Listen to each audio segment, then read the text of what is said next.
आज के दौर की आधुनिक जीवन शैली में एक व्यक्ति के पास बहुत सी सुख सुविधाएं हैं, तो दूसरी तरफ इस आधुनिक जीवन शैली से उपजी कुछ समस्याएं भी। इन्हीं समस्याओं में से सबसे गंभीर समस्या जो पिछले दशकों में उभर करके सामने आई है वो है स्ट्रेस, तनाव, जिसको कई बार आप डिप्रेशन भी कहते हैं। डिप्रेशन उस समय और ज़्यादा खतरनाक हो जाता है जब ये आपके समाज में स्टिग्मेटाइज्ड हो, कलंकित हो, यानी इसके बारे में व्यक्ति बात करते हुए हिचकते हों। और उस हिचक का सबसे बड़ा कारण ये हो कि जब आप किसी से कहें कि मुझे तनाव है, मुझे स्ट्रेस है या मुझे डिप्रेशन है, तो उसे आपकी एक समस्या के रूप में ना देख करके उसे आपकी एक मानसिक कमजोरी के रूप में देखा जाए। इसलिए हमारे समाज में व्यक्ति अपने तनाव के बारे में बात करने से कतराते हैं। लेकिन इस तनाव को अपने से दूर रखने के, अपने पास न फटकने देने के कई साधन भी हैं। मैं ऐसे ही 6 तरीकों पर आपसे बात करना चाहता हूं जो आपको स्ट्रेस से, तनाव से दूर रखेंगे और एक तरह से प्रिवेंटिव मेजर के रूप में काम करेंगे। सबसे पहला तरीका है एक्सरसाइज। आप अपनी जीवन शैली में एक्सरसाइज को जरूर शामिल करें। आप जिम भी ज्वाइन कर सकते हैं, लेकिन अगर आप बाहर नहीं जा सकते अपने घर से, तो आप घर में कुछ ऐसे तरीके अपना सकते हैं जो आपके लिए बहुत आसान हो।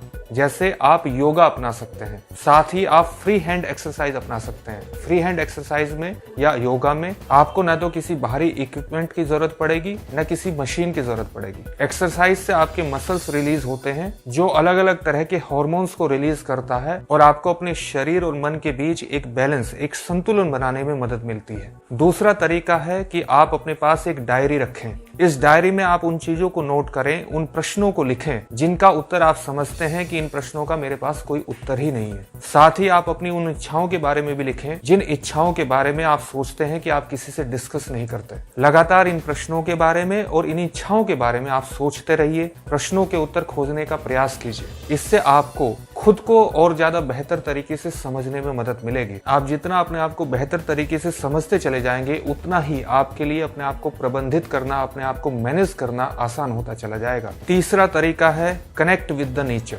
प्रकृति के साथ जुड़िए। आप अपने मोहल्ले में स्थित किसी पार्क में जा सकते हैं, किसी खेत खलियान में जाकर के घूम सकते हैं, शहर में स्थित किसी जू में भी जा सकते हैं, या आप किसी हिल स्टेशन पर जा सकते हैं। नेचर के साथ जुड़ने में आपको एक रिफ्रेशमेंट महसूस होगी, आपको एक माहौल बदलने में मदद मिलेगी। जो चीजें आपके लिए लगातार ओवर कंसर्न बनी हुई है, जिनके बारे में आप बहुत ज्यादा सोच रहे हैं, जितना सोचा नहीं जाना चाहिए, एक बबल जो आपके दिमाग में बना हुआ है, नेचर से कनेक्ट करके आपको उस बबल से बाहर आने में मदद मिलेगी, निश्चित रूप से मिलेगी। चौथा तरीका है कि आप चिल आउट करें। किसी भी चीज को जरूरत से ज्यादा महत्व देने की आवश्यकता नहीं है। जब आप ऐसा करेंगे तो लगातार चीजें आपके लिए लेस कॉम्प्लिकेटेड होती चली जाएंगी और एक बार फिर जो आपने अपने दिमाग में बबल बनाया हुआ है, अपने कुछ खास कंसर्न को लेकर के, उससे बाहर निकलने में आपको मदद मिलेगी। इसके लिए एक फॉर्मूला भी यूज किया जाता है जिसको कहा जाता है कि फॉरगिव एंड फॉरगेट।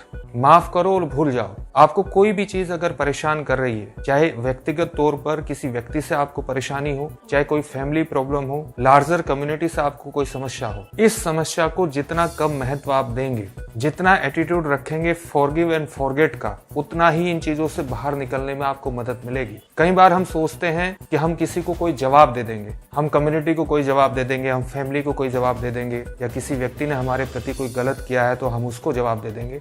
आप कभी मत भूलिए, आपके जवाब देने का मतलब है कि आप उस चीज में अपना इन्वॉल्वमेंट बढ़ा रहे हैं। आपका जितना ज्यादा इन्वॉल्वमेंट होगा, उतना ही वो चीज ओवर कंसर्न होती चली जाएगी। इसलिए सबसे बेहतर तरीका माना जाता है कि फॉरगिव एंड फॉरगेट।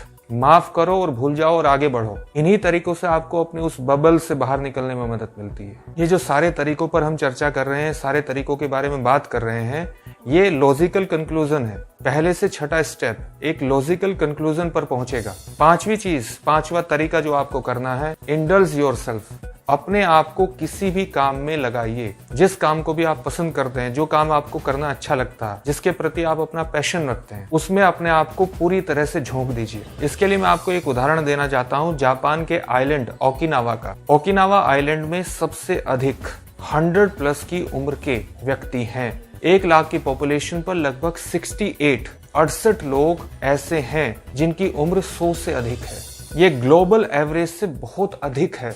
अमेरिका में भी जो सेंटेनरियंस हैं जिनकी उम्र 100 से अधिक है, वो 1 लाख की पॉपुलेशन पर उनकी संख्या केवल 28 है। लेकिन ओकिनावा आइलैंड में उनकी संख्या 68 है। जब इस बात पर बहुत रिसर्च की गई कि ऐसा क्यों है, तो उस रिसर्च में सबसे प्रमुख रूप से ये बात निकल करके आई कि ओकिनावा आइलैंड के लोग अपने आप को छोटी छोटी चीजों में लगातार हमेशा के लिए व्यस्त रखते हैं। 100 साल से अधिक उम्र के लोग भी हमेशा अपने आप को किसी न किसी काम में बिजी रखते हैं। इससे उनकी लाइफ हेल्दी होती है और लॉन्जिविटी बढ़ती है, उसकी लॉन्ग होती है। इसलिए अपने आप को किसी भी तरह के तनाव से बचाने के लिए और जीवन को और अधिक समृद्ध और खुशहाल बनाने के लिए ये माना जाता है कि अपने आप को किसी भी तरह से अपने पैशन के काम में, जिसके प्रति भी आप पैशन रखते हो, उस काम में अपने आप को लगातार इन्वॉल्व रखिए। और छठा तरीका, सबसे आखिरी तरीका, लेकिन जो किसी भी रूप में कमतर नहीं है, कम महत्वपूर्ण नहीं है, वो ये है कि दिल और दिमाग को अपने दुनिया के लिए खोल दीजिए। इस दुनिया को ज्यादा से ज्यादा एक्सप्लोर करने की कोशिश कीजिए। और एक्सप्लोर करने का मतलब आजकल एकदम ट्रेवल से मान लिया जाता है। ट्रेवल भी एक अच्छा माध्यम है कि आप ट्रेवल करने के माध्यम से दुनिया को एक्सप्लोर करें,